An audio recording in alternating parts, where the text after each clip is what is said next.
यहाँ अगर उनका कब्रिस्तान रहता तो और भी धूमधाम से हम लोग उनके कब्र पे फातिया पढ़ते। कहीं ना कहीं विपक्ष दल की सरकार बैठी थी, उस सरकार को डर सताता था बिहार भेजने से। मैडम को निर्णय लेने की जरूरत नहीं है, मैडम खुद लोग को निर्णय देती हैं कि कैसे क्या करना है। नाजायज किसी के साथ करने से पहले शाहबुद्दीन साहब को जरूर सोचता था कि हम नाजायज कर रहे हैं तो शाहबुद्दीन साहब के पास खबर जाएगा तो वो तुरंत आगे खड़े हो जाएंगे। जहां आप खड़े हैं जिस हॉल में, ये भी शाहबुद्दीन साहब का बनाया हुआ है। डीवी कॉलेज देखिएगा, शिक्षा में, हॉस्पिटल देखिएगा, ब्लड बैंक, बिहार का मतलब कि सबसे बड़ा ब्लड बैंक सिवान में बनाया गया था।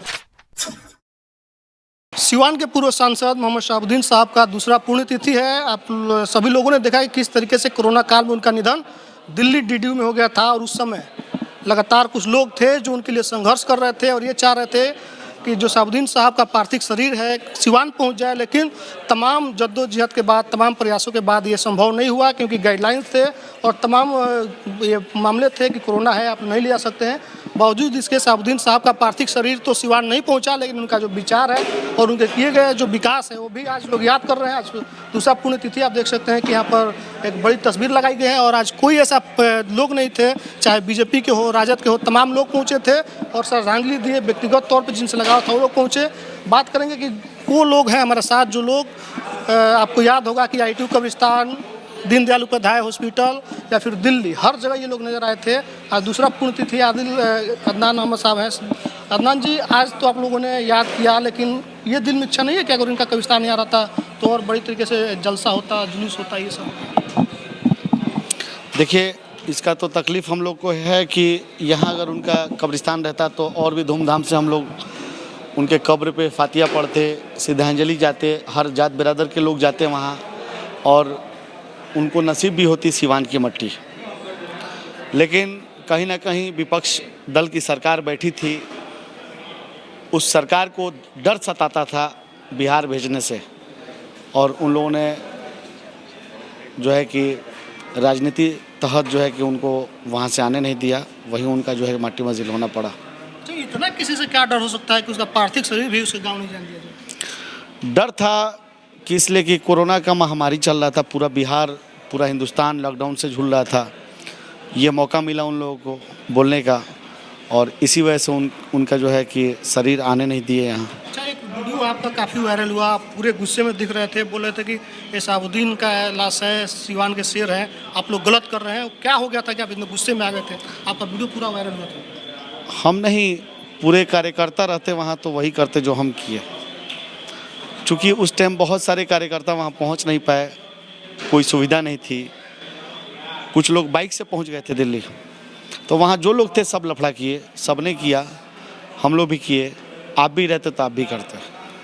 हिना साहब आज आई थी, क्या संदेश के लिए यहाँ पे बैठी थी? मैडम, ये कार्यकर्ता सम्मेलन था साहब का और श्रद्धांजलि थी आज, तो मैडम को यहाँ सब लोग कहीं कि 10 मिनट के लिए आप आइए, तो मैडम आई थी, अपने लोगों के बीच में बैठी थी, फिर चली गई यहाँ से।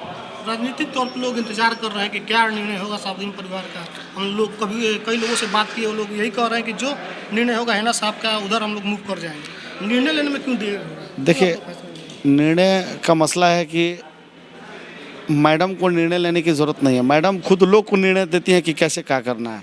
यहाँ तो वेट एंड वॉच चल रहा है। बिगुल जिस दिन फूका जाएगा उस दिन तैयारी में हम लोग जुट जाएंगे। पूरे लोग तैयार हैं, और पूरे अवाम, पूरी जनता, पूरे बिहार के लोग आज यहाँ आए थे। सब लोग साहब के साथ खड़े हैं, कंधे से कंधे मिला के उस परिवार के साथ खड़े हैं। वो परिवार जहाँ रहेगा वहाँ सब हम लोग रहेंगे। चलिए, इकबाल सना जी है, इनसे भी बात करेंगे कि आज आप लोग याद कर रहे हैं, कौन सी यादें हैं जो सबसे ज़्यादा आप लोगों को याद आ रहा है? हम लोग एक कार्यकर्ता थे और कार्यकर्ता के साथ शाहबुद्दीन साहब खड़े रहते थे। मतलब हर दुख में, हर गम में, हर खुशी में एकदम खड़े रहते थे।